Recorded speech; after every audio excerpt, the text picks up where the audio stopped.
belajar mengenal Kristus, ya. Saya akan bacakan untuk kita, namun saya hanya akan fokus kepada ayat 20 dan 21 Bapak Saudara. Tapi saya akan bacakan untuk semuanya.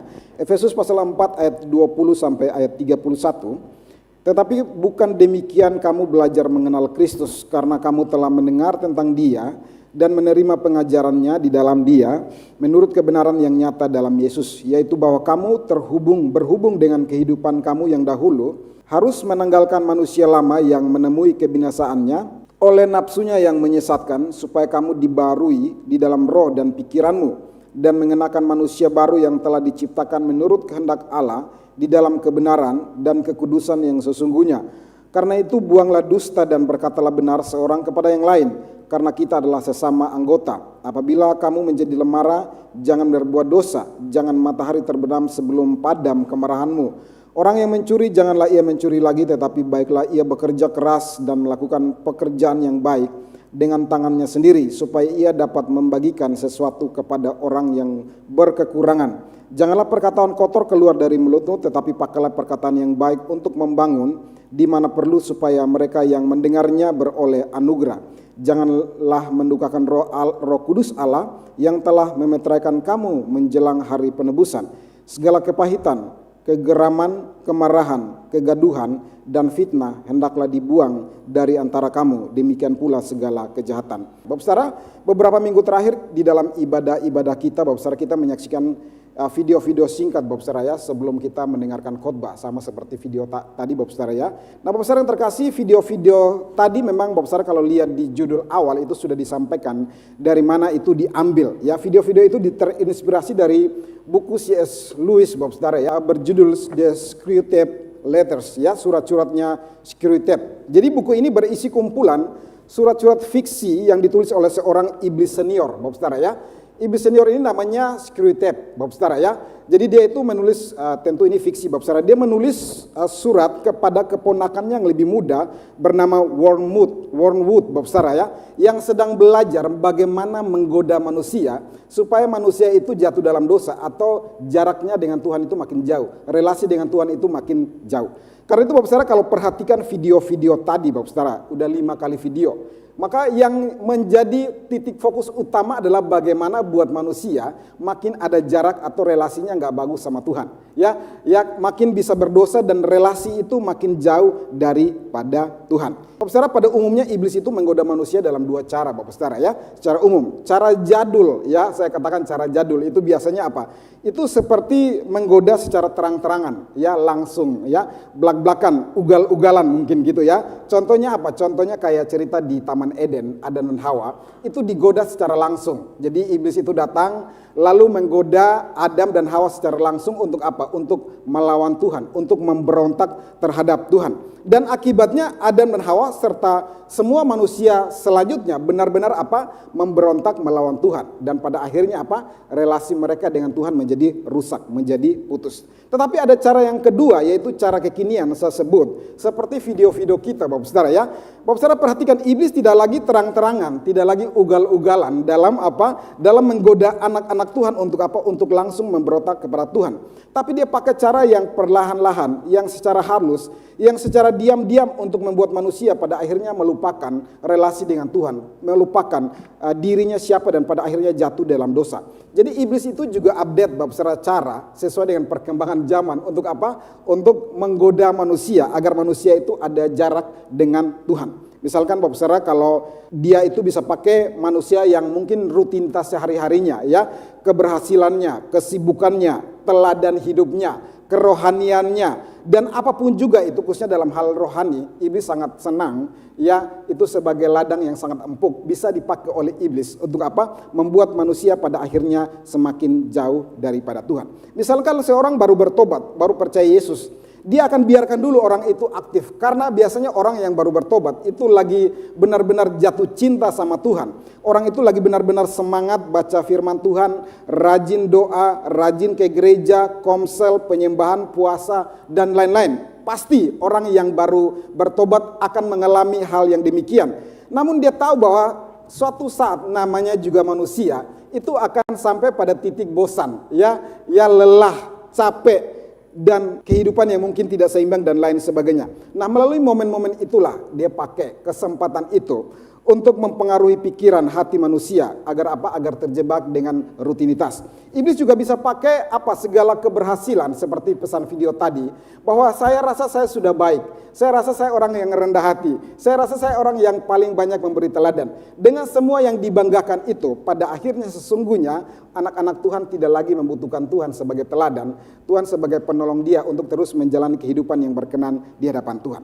Jadi bab saudara, orang itu bisa tetap ke gereja, tetap pelayanan, tetap komsel, tetap baca Alkitab, bahkan tetapi semuanya itu akan dipakai, dipengaruhi sehingga sebatas hanya rutinitas tanpa makna, tanpa lagi ada relasi koneksi dengan Tuhan yang sesungguhnya.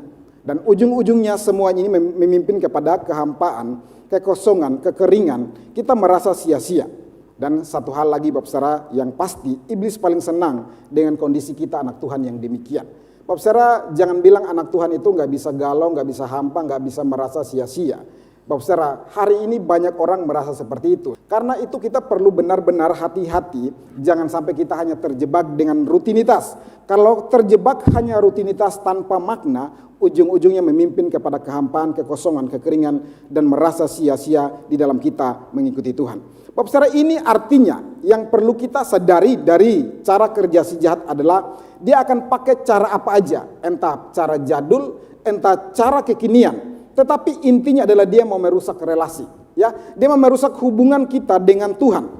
Namun jangan lupa Bapak saudara, ketika dia berhasil merusak hubungan kita dengan Tuhan, maka dampak utama yang pasti akan terjadi adalah rusak juga hubungan kita dengan sesama. Iblis berhasil menggoda Adam dan Hawa dan rusak hubungan mereka dengan Tuhan. Tapi dampaknya apa Bapak saudara? Dampaknya adalah pertama-tama relasi manusia dengan sesama itu menjadi berantakan.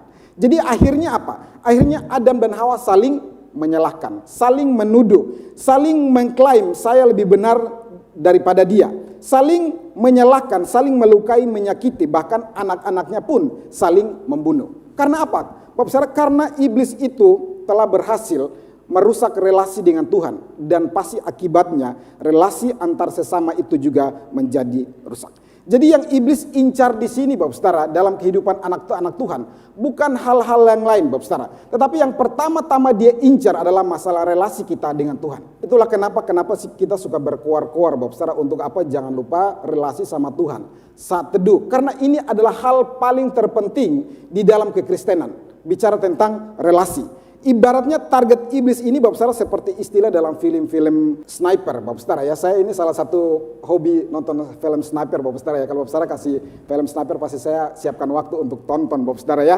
Selain sepak bola tentunya ya Bapak saudara ya. Jadi saya itu suka nonton film sniper, dan satu istilah yang pasti kita akan dengar dalam film sniper, one shoot one kill Bapak saudara ya. Itu istilah yang harus dimiliki oleh seorang penembak jitu Bapak saudara.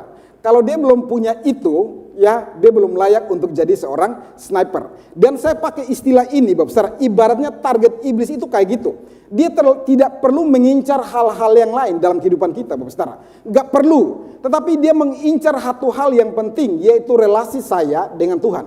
Relasi Bapak saudara sekalian dengan Tuhan. Relasi jemaat Tuhan dengan Tuhan itu sendiri. Yang dia incar itu adalah relasi tuh Bapak saudara. Demikian hal yang paling penting, yang paling ingin dirusak oleh iblis. Mengapa Bapak saudara dia incar itu? Karena kalau itu berhasil, dia one shoot one kill, maka selesai sudah hidup manusia. Setelah dia merusak relasi dengan Tuhan, maka nggak perlu diajarkan manusia itu untuk berbuat dosa. Dengan sendirinya manusia akan cari dosa. Dengan sendirinya manusia akan hidup menurut keinginannya semata, kedangingannya dan lain sebagainya. Dan itu yang terjadi. Adam dan Hawa nggak perlu diajarkan lagi untuk berdosa setelah relasi mereka dengan Tuhan. Dan pada akhirnya seluruh manusia tidak perlu lagi diajarkan untuk berdosa. Karena apa? Karena relasi dengan Tuhan itu sudah putus, dan secara otomatis mereka akan hidup di dalam dosa sesuai dengan keinginan mereka sendiri. Jadi Bapak saudara, dampaknya itu sudah pasti kemana-mana. Dan salah satu dampak yang serius adalah bicara tentang relasi dengan sesama. Jadi bagi saya pribadi Bapak saudara, relasi yang rusak dengan sesama atau yang kurang sehat dengan sesama, penyebabnya utamanya bisa dipastikan karena relasi yang sudah rusak dengan Tuhan. Kita belajar dari Adam dan Hawa. Relasi yang rusak antar suami istri, penyebab utamanya adalah karena relasi yang sudah rusak terlebih dahulu dengan Tuhan. Nah, saudara, gambaran ini kita temukan dalam nasihat Paulus kepada jemaat di Efesus sesuai dengan bacaan kita. Salah satu contohnya adalah apa yang kita baca pada ayat 29 dan ayat 31, Bapak saudara. Paulus katakan apa di sana? Janganlah ada perkataan kotor keluar dari mulutmu. Segala kepahitan, kegeraman, kemarahan, pertikaian, fitnah hendaklah dibuang dari antara kamu. Bapak saudara, Paulus di sini sedang apa? Bicara tentang relasi antar jemaat Tuhan. Bukan relasi jemaat dengan orang-orang di luar Kristen, bukan. Tapi ini bicara relasi antar jemaat. Ya, cara berjemaat demikian adalah dalam gereja bagi Paulus adalah pasti akan merusak relasi. Perkataan kotor pasti akan merusak relasi di dalam jemaat. Kepahitan itu juga pasti merusak relasi di dalam jemaat. Kegeraman, kemarahan, pertikaian, fitnah, semuanya itu pasti akan merusak relasi di dalam berjemaat. Jemaat mana atau orang mana yang mau berelasi kalau yang muncul adalah kepahitan, kegeraman, kemarahan, pertikaian, dan fitnah. Saya percaya, bahkan kalau kita orang yang suka membuat orang pahit, kita pun sendiri tidak mau untuk bergaul dengan orang yang demikian, Bapak saudara. Jemaat mana, gereja mana, situasi mana yang suka relasinya pasti bagus di dalamnya kalau berjumpa dengan jemaat-jemaat yang demikian, yang punya kegeraman, kemarahan, pertikaian, fitnah, dan lain sebagainya. Nah, inilah yang Paulus ingatkan kepada jemaat di Efesus.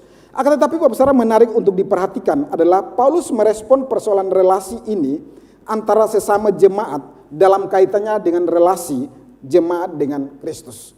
Jadi bicaranya adalah ada relasi yang gak sehat di dalam jemaat. Ada pertikaian, ada kemarahan, ada kepahitan, ya ada fitnah dan lain sebagainya. Tapi Paulus itu tidak langsung menyelesaikan poin itu, Bapak saudara. Tetapi dia bicara tentang persoalan itu memang ada, tapi dia mengajak jemaat untuk kembali melihat relasi mereka antar jemaat dengan Kristus itu sendiri. Jadi Paulus tidak langsung bicara tentang kamu harus berdamai dengan sesama jemaat. Kamu harus ramah, kamu harus mengasihi satu dengan yang lain. Tentu itu nanti di bagian akhir dia akan bicara, Bapak saudara. Kamu nggak boleh ngomong kotor, kamu nggak boleh fitnah dan lain sebagainya. Kamu harus bantu cari konselor untuk apa? Untuk konselor dan memperbaiki dirimu. Tentu semuanya ini baik, benar, dan penting juga untuk dilakukan. Tapi Paulus pertama-tama tidak mengajak jemaat itu untuk fokus ke sana, Bapak saudara. Paulus itu mau mengajak jemaat untuk kembali kepada hal yang paling mendasar, yaitu bicara tentang relasi jemaat itu sendiri dengan Kristus. Paulus tahu persoalannya adalah relasi antar jemaat dan jemaat. Tetapi Paulus mau ajak kembali untuk kembali lagi fokus kepada hal yang mendasar, yaitu relasi antar jemaat dengan Kristus. Nah, saudara, istilah relasi yang Paulus pakai di sini, dia pakai pada ayat 20 itu dengan kata mengenal. Kamu telah belajar mengenal Kristus. Nah, Bapak saudara, apa itu belajar mengenal Kristus dalam bagian ini, Bapak saudara? Terjemahan harfiahnya adalah kamu telah belajar tentang Kristus. Jadi sebenarnya kata mengenal itu tidak ada di sana, Bapak saudara. Kamu telah belajar tentang Kristus. Ada juga yang katakan kamu telah belajar Kristus. Nah, kata kerja di sini adalah kata mantano, Bapak saudara ya. Kata kerja mantano, kata belajar, Bapak saudara ya. Ya, kata belajar ya, yang artinya adalah belajar atau memahami, belajar dan memahami. Kata ini berbeda dengan kata ginosko yang kalau kita ketemu di Filipi, bab saudara, Filipi 3 ayat 10, yang kukehendakilah belajar, ya, kukehendakilah mengenal Kristus dan kuasa kebangkitan dan lain sebagainya. Bapak saudara, ini adalah dua kata yang berbeda. Kalau ginosko itu lebih menekankan kepada relasi pribadi yang dalam dengan Kristus. Sedangkan kata menanto ini, Bapak saudara, artinya belajar dan memahami. Nah, Bapak saudara, dalam konteks ini Paulus itu menekankan bahwa jemaat Efesus adalah jemaat yang sudah belajar dan memahami apa yang mereka dengarkan tentang Kristus. Maksudnya adalah, Bapak saudara, mereka itu telah mendengarkan tentang Injil itu, Bapak saudara. Mereka itu adalah orang-orang yang sudah mendengarkan berita Injil. Pertama kali Injil disampaikan, diberitakan kepada mereka bahwa Yesus itu datang ke dalam dunia, Yesus mati bagi orang berdosa, namun ia bangkit dan ia hidup demi mengubahkan hidup jemaat Tuhan. Jadi semua ini telah didengarkan dengan baik-baik, dengan penjelasan yang baik-baik, dan mereka telah pahami dan mereka itu telah menerima Kristus sebagai Tuhan dan Juru Selamat yang hidup dan juga sudah pasti mengubahkan kehidupan mereka. Karena itu waktu bicara tentang kamu itu belajar dan memahami, ini bukan bicara tentang sekedar informasi Bapak Saudara, ya, bukan sekedar informasi semata. Tetapi Bapak Saudara, ini bicara tentang mentransformasi kehidupan. Jadi belajar mengenal Kristus, belajar tentang Kristus pada bagian ini bukan sekedar mendapatkan informasi tentang Kristus, namun mengalami transformasi karena Kristus sendiri yang telah mereka dengarkan. Bapak Saudara yang terkasih, dalam konteks ini transformasi yang dimaksud adalah ketika mereka percaya Tuhan, maka transformasi pasti terjadi di dalam kehidupan mereka. Natur manusia lama mereka diubahkan Tuhan menjadi apa? Manusia baru di hadapan Tuhan. Karena itu Bapak Saudara, jika pakai kutipan di video tadi Bapak Saudara, ya, Injil itu ya pertama-tama bukan untuk mengubah orang jahat jadi orang baik Bapak Saudara, ya, tetapi apa? Untuk mengubah manusia lama menjadi manusia baru. Perkataan daripada Sam Senjaya Bapak Saudara, ya. Injil itu diberikan kepada kita pertama-tama bukan untuk mengubah kita jadi dari orang jahat jadi orang baik, bukan.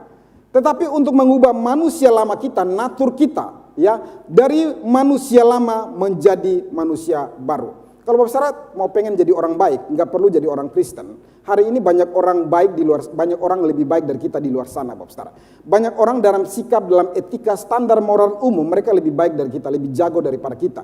Didikan keluarga itu banyak kita jumpai, anak-anak orang bukan Kristen, didikan keluarga itu orang-orang yang sangat saleh Bapak Saudara. Tetapi tujuan utama Kristus datang itu pertama-tama bukan mengubah orang jahat jadi orang baik, tetapi pertama-tama yang ingin difokuskan adalah bagaimana mengubah manusia lama, natur kita orang berdosa menjadi manusia baru.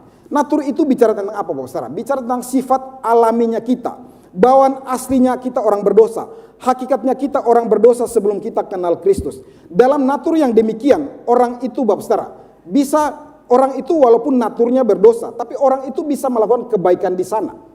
Sehingga sekali lagi saya katakan, kita bisa menjumpai banyak orang yang gak percaya Tuhan, tapi mereka itu bisa sangat baik. Mereka itu bisa beramal lebih baik lebih banyak daripada kita.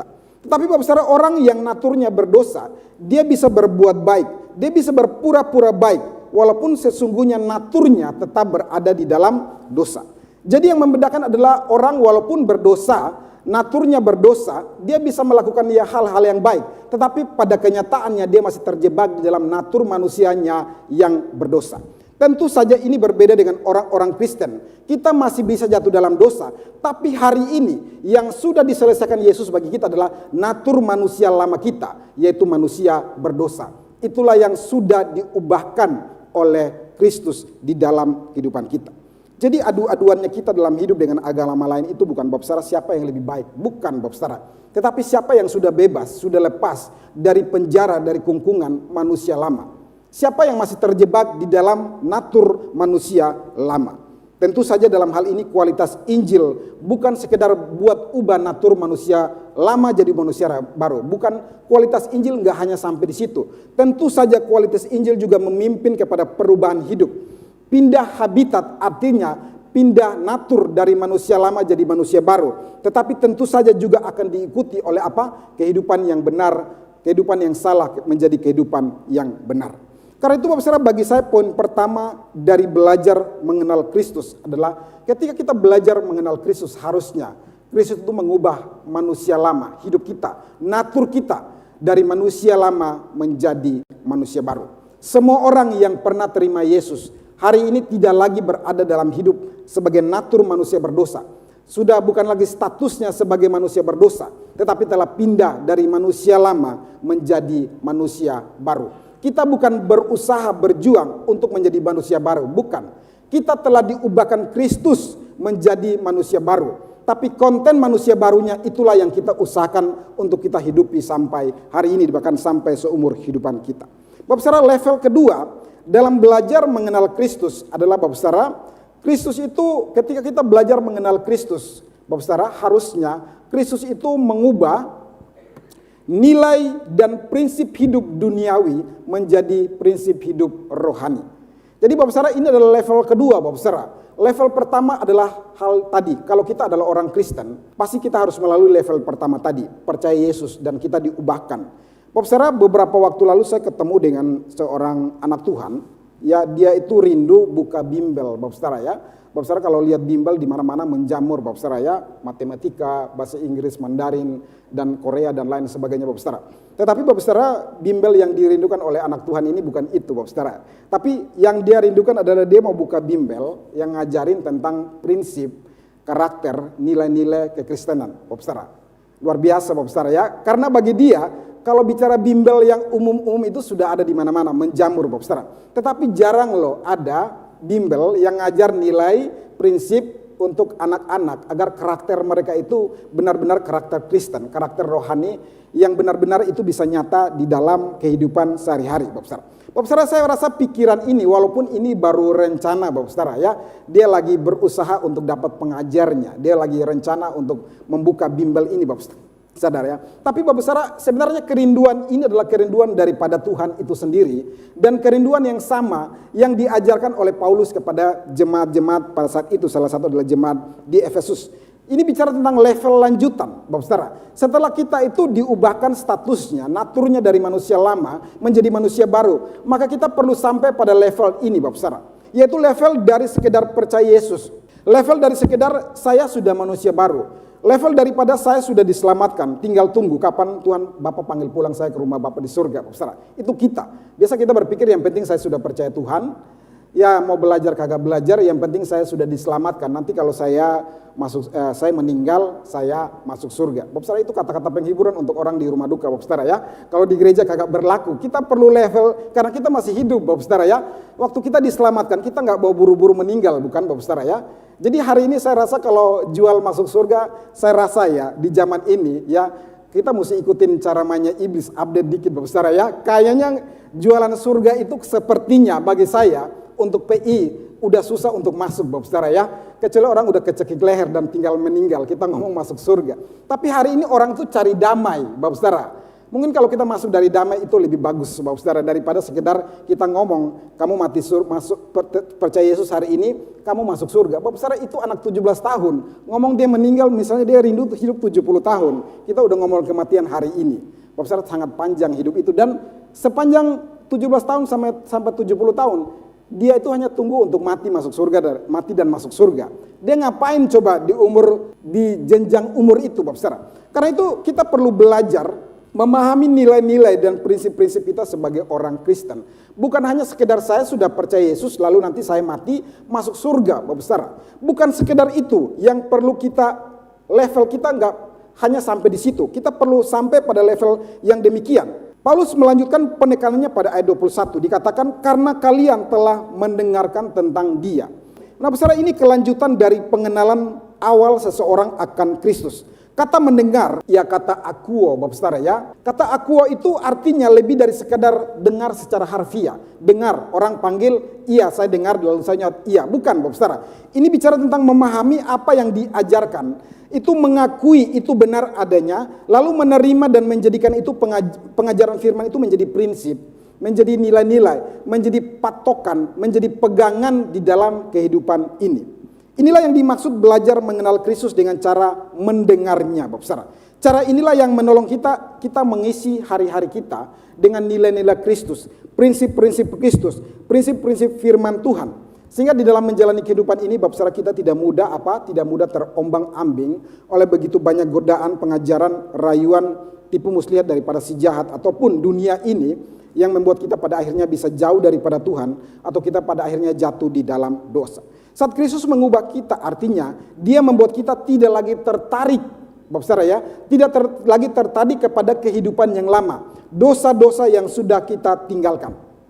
Tetapi Bapak Saudara, pada sisi yang lain, dia juga menolong kita, membuat hati kita untuk apa? Tertarik untuk belajar pada hal-hal baru, untuk mengganti hal yang sudah disingkirkan oleh Tuhan. Jadi Bapak Saudara, meninggalkan manusia lama itu bukan sekedar meninggalkan dosa, tapi nilai, prinsip, ya pegangan, patokan kita itu juga ditinggalkan. Lalu apa? Lalu diganti dengan yang baru, prinsip nilai ketika kita datang dan belajar pada Kristus. Jangan kita naturnya diubahkan Tuhan, tapi prinsip nilai, patokan, pegangan tetap kita pakai apa? Prinsip nilai yang tetap lama. Itu ibaratnya Bapak Saudara kalau kita pindah rumah ke rumah baru, kita tetap bawa perabotan yang lama Bapak Saudara. Ya kalau dibuang sayang Bapak Saudara, memang masih dibutuhkan. Tetapi itu cuma contoh Bapak Saudara, gambaran. Demikian kita Bapak Saudara, harusnya waktu kita pindah dari manusia lama menjadi manusia baru, kita meninggalkan itu semua. Dan justru itulah Tuhan tahu kita lagi kosong, kita perlu isi dengan apa? Nilai, prinsip, patokan, pegangan yang baru yang diajarkan oleh Kristus. Dan satu-satunya cara adalah mendengarkan apa yang Yesus ajarkan. Mendengarkan apa yang Yesus ajarkan. Melakukan apa yang Yesus perintahkan. Mengikuti apa yang Yesus tuntun daripada kehidupan kita. Paulus mengatakan alasannya mengapa kita perlu mendengarkan tentang Yesus. Kalau orang bertanya kenapa saya perlu mendengarkan pengajaran dari Yesus. Paulus katakan sebab Yesus adalah satu-satunya aletheia. Yesus adalah satu-satunya kebenaran itu sendiri. Standar kebenaran tidak ada kita temukan di dalam dunia ini. Walaupun dunia ini mengklaim, orang bisa mengklaim, agama lain mengklaim, saya ini adalah yang benar. Pengajaran saya lebih tepat, cara saya itu lebih benar dan lain sebagainya. Tapi Alkitab mengatakan satu-satunya aletheia itu cuman didapatkan di dalam Yesus Kristus. Ini ingatkan kita pada perkataan Tuhan Yesus dalam Yohanes 14 ayat 6, akulah jalan dan akulah kebenaran dan akulah hidup. Akulah kebenaran kata Tuhan Yesus. Jadi semua pengajaran itu bisa mengklaim mereka benar. Tapi Yesus mengklaim bahwa dirinya satu-satunya yang benar. Yang diutus oleh Bapa datang ke dalam dunia. Untuk apa? Untuk tidak hanya selamatkan kita. Mengubah status kita dari manusia lama menjadi manusia baru, tapi memberikan kebenaran kepada kita, sehingga dalam hidup ini kita punya nilai, kita punya prinsip, kita punya patokan, kita punya pegangan sesuai dengan kebenaran yang Tuhan mau berikan kepada kita. Jadi Bapak Saudara, hari ini mungkin kita jangan buru-buru bicara sikap, tingkah laku, dan buru-buru menilai orang dari sikap dan tingkah laku, karena mungkin yang gak ada itu apa? Diperlengkapi dalam kebenaran. Yang nggak ada itu mungkin nilai-nilainya nggak ada, prinsip-prinsipnya nggak ada, ya pegangan dia itu nggak ada, sehingga itu gampang sekali dari sudah percaya Yesus tetap hidup di dalam berbagai macam sikap dosa, karena tidak ada pegangan, tidak ada prinsip, tidak ada patokan-patokan yang dia mau pelajari dari Yesus untuk apa? Untuk dia hidupi. Bapak Saudara, belakangan ini viral lagi Bapak Saudara ya, artis yang pindah agama Bapak Saudara ya. Artis yang pindah agama ini bikin heboh Bapak Saudara ya. Jadi kemarin saya nonton, saya nggak sebut nama Bapak Saudara ya, salah satu artis yang lagi viral pindah agama, tinggalkan anak dan istri Bapak Saudara ya. Dia itu suka live juga, jualan di medsos, di TikTok Bapak Saudara ya. Saya nonton, saya scrolling, saya nonton Bapak Saudara, dia lagi jualan. Lalu banyak sekali, dia kan subscribernya banyak Bapak Saudara, pengikutnya banyak. Lalu banyak yang berkomentar di situ Bapak Saudara, bukan mau beli, bukan tanya produknya Bapak Saudara ya, yang mau dijual kualitas, bukan. Tetapi diteriakan Yudas Bapak Saudara ya, Yudas, ampun 30 keping perak dan lain sebagainya. Itu jadi sepanjang dia live itu komentarnya itu terus begitu Bapak Saudara. Bapak Saudara yang terkasih, memang dia dari kita pindah ke seberang Bapak Saudara ya, seberang sana, bukan seberang sana, kalau sana GKI juga Bapak Saudara ya. Ya, jadi ke seberang sana Bapak Saudara ya. Jadi dia itu diteriakan Yudas Bapak Saudara ya. Dan kemarin saya intip lagi Bapak Saudara, dia udah live tapi nonaktifan komentar Bapak Saudara ya. Karena kasihan dia dihujat terus. Tapi saya baca satu komentar yang buat saya juga lucu Bapak Saudara. Komentar itu bilang begini, ngapain kalian dia hujat dia Yudas? Ya, dia aja nggak tahu siapa itu Yudas Bapak Saudara ya. Karena apa? Karena dia kagak baca Alkitab, dia nggak pernah sekolah minggu, nggak pernah belajar. Dari mana dia tahu siapa itu Yudas? Bapak Saudara, ini gambaran sebenarnya kita yang sudah percaya Yesus tapi nggak mau belajar, yang nggak mau baca Alkitab, yang nggak mau disiplin, ya benar-benar belajar, Bapak dibina, dimuridkan, untuk kita itu pada akhirnya paham kenapa kita percaya Yesus, kenapa kita ikut Yesus, bagaimana jadinya kita itu sebagai manusia baru. Jemaat Efesus itu bisa jatuh pada sikap yang salah, keliru, kalau nilai-nilai dan prinsip Kristus mereka abaikan, mereka sepelekan di dalam kehidupan iman mereka. Bapak Saudara, setelah level awal menerima Kristus, level berikutnya adalah mendengarkan tentang siapa itu Kristus. Maka kita sekarang sampai pada level yang terakhir, yaitu ketika kita belajar mengenal Kristus, itu artinya kita sampai pada Kristus itu mengubah perilaku hidup dalam dosa menjadi hidup di dalam kebenaran. Kita sudah percaya Yesus, diubahkan dari natur lama jadi baru. Kita diberikan nilai-nilai, prinsip-prinsip yang jadi setir kita untuk kita bertindak. Dan saatnya kita sampai pada apa? Kristus itu pada akhirnya mengubah perilaku hidup dalam dosa menjadi hidup di dalam kebenaran. Bapak saudara, bagian ini adalah bagian penerapan dari nilai-nilai, prinsip-prinsip yang didapatkan dari level kedua tadi. Jadi Paulus mengatakan bahwa kamu sekarang sudah diajar di dalam Kristus. Nah, kata diajar, didasko, Bapak saudara ya, bisa dalam pengertian pengajaran dalam kelas katekesasi. Tetapi Bapak saudara, dalam pengertian yang kedua, ini bicara tentang ini loh panduan yang saya berikan kepada kamu, yang dilihat dari Yesus untuk kamu itu jadi panduan kehidupan. Ya, jadi bicara tentang hal praktis, ini loh caranya bagaimana kamu itu hidup sebagai orang-orang yang sudah lahir baru, natur baru, sudah diberikan prinsip-prinsip, dan sekarang ini panduan untuk apa kamu, bagaimana kamu cara hidup berelasi di dalam kehidupan kamu dengan orang di sekitarnya, khususnya bersama dengan jemaat Tuhan. Dengan kata lain, Yesus itu ya menjadi bukan hanya jadi pengajaran, tapi Yesus jadi panduan praktis dalam kehidupan kita hari lepas hari. Jadi Bapak saudara, hari ini kita belajar doktrin tentang Yesus. Bapak saudara, Yesus itu adalah penyedia doktrin yang utuh, yang lengkap. Bukan hanya bicara tentang teori, tapi sendirinya sendiri adalah panduan praktis bagaimana jemaat itu, saya dan Bapak saudara sekalian, kita itu apa? Menjalani kehidupan di dalam dunia ini. Jadi anak-anak Tuhan, semua kita itu akan tahu bagaimana menjalani hidup benar dan berkenan di hadapan Tuhan. Secara khusus bicara tentang relasi kita di dalam komunitas bergereja, Bapak saudara. Sampai di sini kita paham bahwa Yesus tidak hanya mengubah kita dari manusia lama jadi manusia baru. Tidak hanya mengubah kita dari prinsip nilai dunia menjadi prinsip rohani. Tetapi Yesus juga berkuasa mengubah kita ketika kita belajar pada Dia, mengubah kehidupan perilaku dalam dosa menjadi kehidupan yang benar di dalam Dia. Jadi ada 3 level yang harusnya sebagai anak-anak Tuhan kita itu lalui, kita hidupi. Dan secara otomatis semua ini punya kekuatan yang menggerakkan kita untuk sampai pada hal-hal yang praktis. Natur manusia lama itu akan diubah jadi manusia baru. Prinsip nilai dunia itu diubah menjadi nilai prinsip rohani. Dan perilaku dalam dosa itu diubah menjadi perilaku di dalam kebenaran. Karena itu Bapak saudara, sampai di sini kita paham mengapa ketika Paulus bicara tentang relasi di dalam jemaat, ia meminta mereka untuk apa? Membuang segala kepahitan, kegeraman, kemarahan, pertikaian dan fitnah, dan semua hal-hal yang jahat di dalam gereja, dalam jemaat itu harus dibuang. Karena apa? Karena kita sudah melewati 3 level yang ini, Bapak saudara. Kalau kita sudah punya 3 level yang ini, itu daya dobraknya sangat kuat.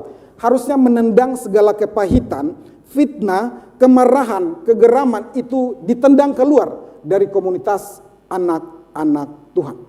Jadi 3 level ini sangat penting. Natur kita, Bapak saudara. Natur, nilai, dan juga apa? Natur, nilai, dan juga perilaku. Natur, nilai, dan perilaku. Jangan hanya berhenti di natur. Itu basic dasar. Tapi kita perlu belajar nilai. Ikut pembinaan, pembimbingan, pemuritan. Supaya menolong kita sampai pada apa? Perilaku yang benar. Semuanya punya satu hubungan yang harusnya dimiliki oleh setiap anak-anak Tuhan. Bapak saudara, kita belajar langsung pada Yesus dalam relasi dengan murid-murid. Bapak saudara, perhatikan, kita sebentar lagi akan masuk dalam Jumat Agung dan Paskah. Bapak saudara perhatikan bagaimana dia berelasi dengan mereka. Ia itu paling banyak dilukai, difitnah, dikhianati, disangkali, dijual. Dan harusnya orang yang layak kepahitan, paling layak marah adalah dirinya.